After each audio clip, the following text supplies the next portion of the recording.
Alright guys, so today we'll watch this video by Brainless, so definitely go and check out his channel. Making a video game is a lot of work, with some games taking years to make with studios of hundreds of people. The thing is that there's a lot to focus on when making a game. Fun mechanics, stunning art direction, award-winning music, a story that melts your soul from the inside, and much more. So for solo game developers, not bigger studios or even mid-sized studios, it's very hard for small teams or solo devs to make a video game because it's just like cinematography. It has a lot of majors that you need to cover, not just incredible story or art or even coding and game design and stuff like that. You even have sub majors that also are involved in game development. For example, if you want to make a very good 3D game, you need a director. This director directs the camera angles for the cinematics inside the game, which is a big part of making a 3D video game. So a lighting manager, someone who like this scene knows where to put the light in the scene to make it looks better, when to use volumetric lighting, when not, and stuff like that. So there are multiple subgenre which people need to cover, and there is very much complicated main genres which are already subdivided sometimes into subgenres in bigger teams. So that's what makes the small indie teams or solo dev suffers so much of making a video game, especially a big one or a medium-sized one. We're talking 10-12 hours of gameplay. But in my opinion, it got easier with the years. Of course, back in the days, we did not have a game engines like Unity or Unreal, and most of people were doing their own game engine, doing their own custom game engine, because game engines costed a lot back then. Even some, in some very edgy cases, went to even $1 million of a budget to buy a game engine, a very good one. But nowadays there are free sources, there are free tools, there are even paid very well priced tools which you can buy, and you can make the production phase very much quicker. So that's what's different nowadays from the past. But even with that, much of involvement in the technology of game dev industry, it's still one of the most hardest things to do, is to produce a game as a solo dev or a small indie team. Did you expect someone with no experience to do all of this alone?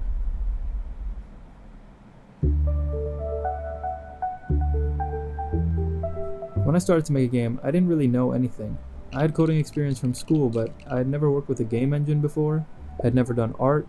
Yeah, this is a very not usual case, by the way. Most of the people, like to me, I started game development and I had already a very good background in both cinematography and both coding. So my involvement inside game development was not as hard as many people starting, because I already worked in very complicated mobile apps and stuff like that, already worked in very complicated making of frameworks and tools related to VFX and the stuff. So it was not the hardest thing to me. I already were familiar with even tools like Blender and stuff like that.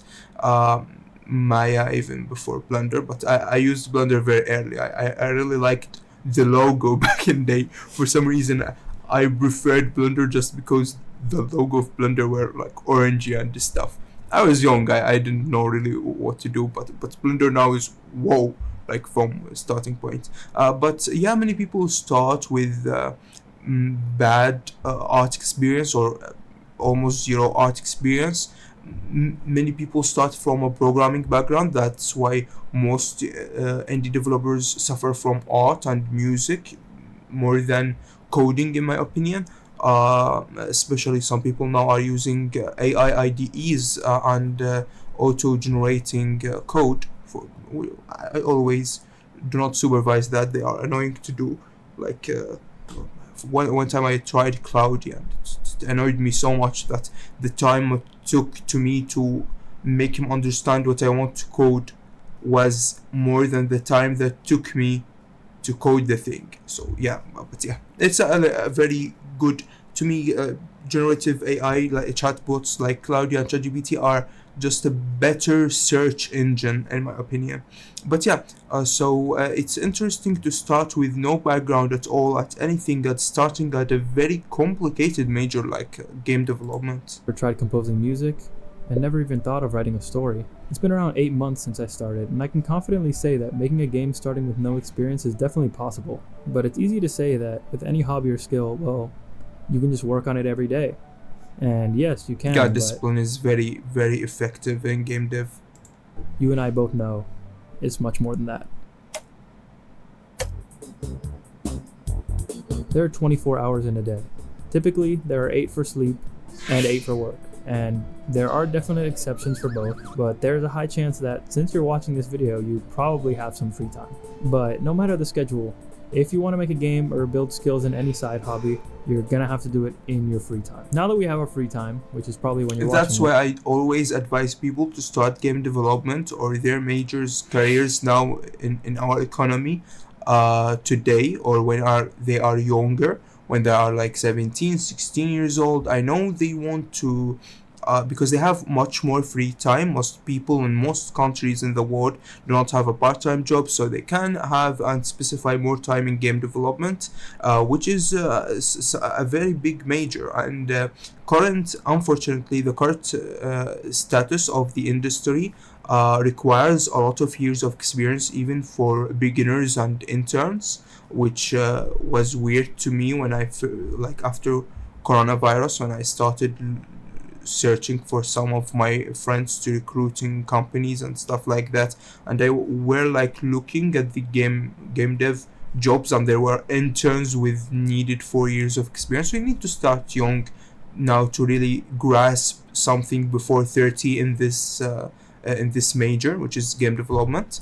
But definitely, if you have work, I did it while I had a full-time job. By the way, first time I started learning game development, I already had a full-time job, and it was very hard to do. But of course, if you are really passionate about it, you're gonna do it. So yeah, free time is important to work on game dev. But it's frustrating because to me, when I was doing it, I wanted to watch a One Piece episode rather than starting working on, on game dev. So sometimes people prefer doing other stuff in their free time, but if you are really serious about it, you need to start now with your current free time. Yes, we have a new problem. Let's be for real. How many videos have you watched before this one? How many videos are you going to watch after this one? How did you even find this video? Whether you like it or Yeah, not. it's okay.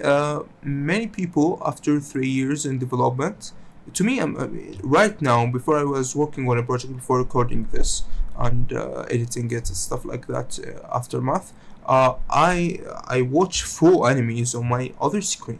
Like I open on my other screen some anime on or stuff like that, or some show, and then open the code and my game engine on the other screen and just watch stuff while I'm working. So many people prefer even watching this video maybe in the same situation. So it's okay to watch stuff to still, because watching stuff brainstorms you to make better ideas. This is something that many people don't know. Writers do it a lot.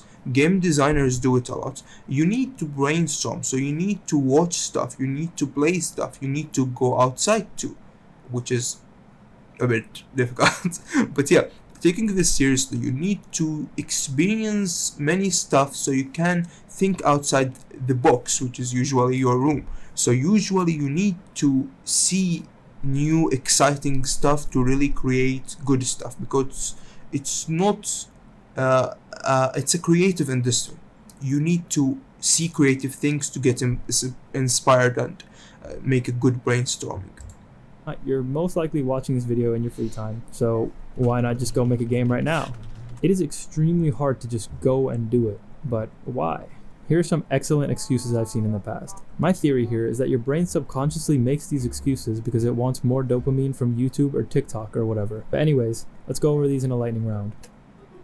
I think many people do these excuses because it's overwhelmingly amount of information initially given for the one who want to learn game development. So when they are getting this very much of information, oh, you need to install this tool and this tool and learn this and learn art and learn stuff like that, it is hard. But okay, nowadays better, by the way, because some people learn without doing art, because there are already done free assets with free art, which is excellently done, so you can try it on your code and stuff like that. But still, it's for someone, by the sometimes people who are in the tech industry forget how many people don't know how to use PCs and laptops and tech in general. Like, many people don't know what a zip file is. So it's very hard when they start with a game engine. It's very weird. So initial start information, the dumped information on the one, it gets him like afraid of starting, even because he's afraid to fail. So that's why he don't do it. It's not just him being lazy or something sometimes. Yes, it is. Anything that you want to get better at is, but you need to look at this differently. There was once a guy that said you need to do like 10,000 hours of something to be a master at it, but apparently he was wrong, so who cares? You need to have fun doing it, or the result won't be worth the effort. And yes, the result from what you make is great, since it hits that dopamine that consuming media does, but you can't just go win searching, or you'll set yourself up for failure while trying to make a masterpiece on your first try. Talking about making a masterpiece on your first try, Yeah. it's not going to Some be people did it, not gonna lie, but yeah, many people failed it. So try work on a pipeline or learning pipeline that somebody already did before, that had a good experience. Like, see how Thomas Brush started. There's many YouTubers who are sharing their journey. I'm sorry. So go check out how they did it and try doing like copying them and stuff like that on their starting. And yeah, it would be better than making your own learning path, which is also interesting. Many people love doing it because of the adventure feel. masterpiece whatsoever. I tried this, ignoring the advice of many people to start small. If you try to make your magnum opus first, a couple of things could happen.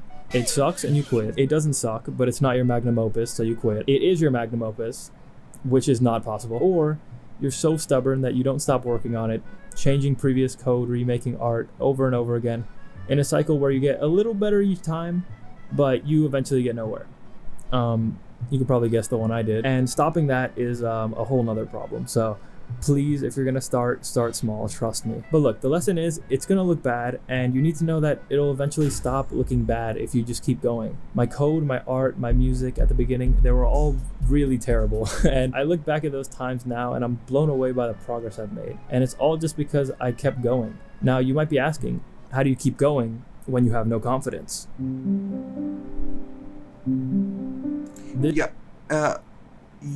Okay, this is hard to express. Having no confidence in your work is something that could haunt you forever. But the thing is that don't. Many people won't judge you.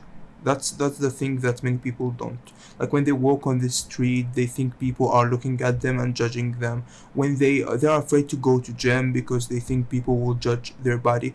The thing is that you need to know to be more confident of your work. That probably when you made a small game, you're already above 35% of people who already started this journey and left it. You're better than many people in this particular area, because they might be successful in other areas. But it's okay to start small. So you should not be, because many people fear and less confidence come from like seeing bigger projects from other people. These other people won't judge you, by the way, because they are more focused on their career or in their thing. And by the way, they might even support you, because they know most of the people, almost 99% of the people, start very, very small in this industry. Start with very shitty games, start with very simple ideas. So it's okay to make mistakes. It's okay to make small projects. It's the confidence things is there. It has no straight up solution. Probably even if you heard some motivational speak, you will be, yeah, I'm confident. You go sleep, You wake up, the motivation, the dopamine in your bloodstream is now gone. You cannot have this motivation all the time, so you need to change it a bit by bit until you lose it. This is a tough one, but listen, yes, you can. You literally can. Look at this garbage I made 8 months ago. Somehow that didn't stop me. But seriously, no one is stopping you but yourself. One important part of the process that's very tough but can help with confidence building is showing your work to other people. When starting art and music, I had two completely different experiences. For the art side of things, I started showing off my art right as I started learning. I'd never been someone who drew in their notebook, sketched from time to time, nothing. I literally only knew stick figures. So every single time I drew something, I had to show it to my friends or my mom. And I got a lot of support, which made me way more confident. Looking back though, there's no way they liked it. On the other hand, for music, I shared my first song to one of my more critical friends, and in retrospect, the song was terrible, like no redeeming qualities, and they understandably hated it. But after that, I didn't share any of my music at all. Only a couple of weeks ago did I come back to the same friend and show them my progress. 7 months of isolation with my music and myself alone. I'll go over this in another video, but let's just say this was not the greatest idea. So yeah, share if you can, because only having you to criticize yourself is not a great idea. Yeah, because probably even the beside toxic people, the someone who is very critical that you know that is not toxic, probably his critique would be less vile, less destructible than your own self-critique, because you made it, so you know the little mistakes in it. And people have emotions, so they will feel a bit pity on you if you just started, so they will not critique it as much as they can, because they want you to continue. So yeah, it's probably would be easier than staying alone with your own thoughts. You don't know where to start? Well, I got the freest options for you. Game engine, Godot. Engine doesn't matter. If you learn how to use one, you can get the hang of... It's again, just do not just do it like this. Yeah, this is the best thing. Go see different people, how they started. See the one that looks more like the thing, like he is now doing the thing that you want to do, because if you go in his journey, you might be as same or even better than him. So go see people that they achieved what you want to achieve, and follow the plan, because most people in game dev do not do much of gatekeeping, to be honest, and share multiple stuff. So yeah, do that. Others way quicker than starting from scratch. So just start. Art, Krita. I literally don't use 95% of the features, but I bet they would make me way more efficient. Pixel art, spend a day of your life trying to compile a sprite when you could buy it for 2 hours at minimum wage. Don't look at me like that. Music, okay, listen. I have FL Studio. It's expensive. I used to use LMMS, which is free, but not gonna lie, not my favorite, to be honest. Not sure why I didn't go for Reaper, baby. Free 60-day trial, then you can keep using it. Woo! But you should get a license if you can. Now that you have your tools, you just need to do it, and that really is the hardest part, isn't it? Although you don't really need to learn music. I never learned how to create music. I just hire people who does music when I finish my project, and when I want to test my code, I just use music from freesound.org, and I keep them check that they are Creative Commons 0, which are no attribution required, even if they were for testing, because who cares?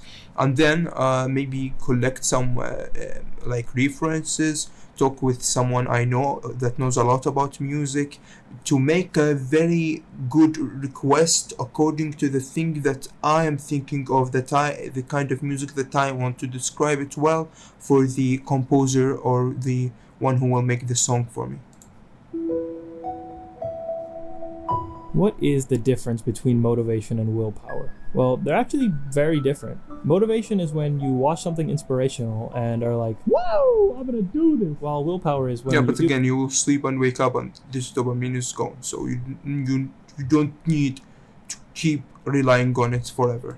Do it and fail, but keep going. You really need both of these when learning new skills, of course, or just getting into a hobby. With discipline, and it will be hard, and you will cry every day almost. But in the end, after a year or two, when you look in the mirror, when you look at your work, you will see progress, which will make you need to continue, because you do not want to lose your progress, and it's starting to be feeling good making video games, not just frustrating. Lot of trouble with willpower at the beginning, especially with music. I was looking up to these amazing OSTs thinking I could make something even close to that. Again, if you don't know how to make music, if you don't know how to make the best art ever, hire people. It's okay. Not all people know to do everything. It's sometimes you just don't have the time to learn doing it. Their greatness, not realizing that Or maybe they are you the don't culmination of years of skill and talent. I put down music for a while because of how discouraging that was. Now, how did I pick it back up? The key to willpower is understanding why you're here. I realized that I love the process. Making silly songs that low-key bounce, making adorable little guys, and coding interesting game mechanics for fun. I can't bash myself for failing when the process leading up to the result is so much fun. The journey really is better than the destination. Don't get me wrong, the destination is probably amazing, but getting there... Yeah, no. To me, I made my destination as nothing, because my destination was just making one video game, and I already did it years ago. So I'm now just enjoying making video games forever, because to me, I think making video games is the thing that I almost live for. It's like my small treasure that I just do it because it makes me feel alive creating stuff like this. I don't feel alive when I get slobby for a week and do nothing creative. So yeah, the destination does not worth as much as the journey in game development. It's way better. It'll be really hard if you hate every step of the process. Did that make you want to start making a game? Probably not, but if it did, that's motivation. The issue I have with motivation is that it comes and goes way too fast. If you're motivated right now, you probably won't be tomorrow morning. Motivation is same fleeting, example. and that sucks because with infinite maybe people motivation, I'd say are you don't even need experiencing willpower. this. But infinite motivation is off the table, so we take what we can get. So, how do you make a game when you're bad at everything? Learn everything. And I know it's not the answer you really want, but it's just the reality. I mean, what answer did you expect? And if you right? can't learn something, just hire someone.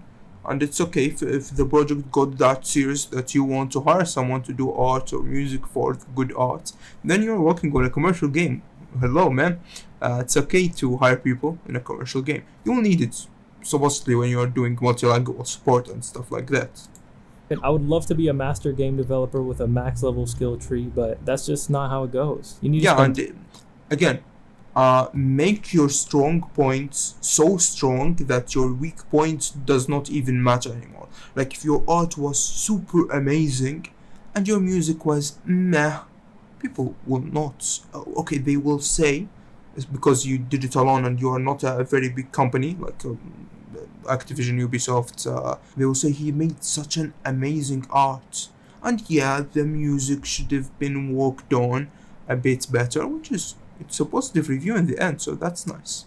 Time doing it, see what you like, see what you don't like, maybe get some people that like the things you don't like, and make the game you've been Most dreaming people of. in game dev industry hate music Also, side note, or making them. there are many games that leverage one specific skill to their advantage, so if you'd like to take that route, Yeah, there just have as we been said. many games that focus on story over art, and many more combinations. Unfortunately for me, I've been cursed with feeling the need to do it all Yeah, myself. like narrative driven, very high narrative driven games and art driven games and stuff like that.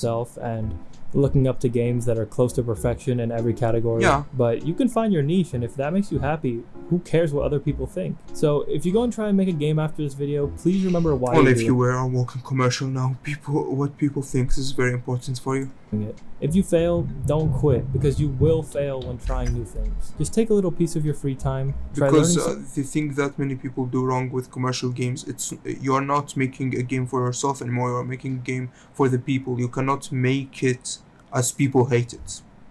some code from a tutorial or some new art concepts, and you will get better over time. If you don't quit at the first signs of failure, those successes will be all the more rewarding. Now, good luck, soldier. Amazing video by Brainless. Definitely go and check out his channel. And again, thanks for watching and see you in the next episode.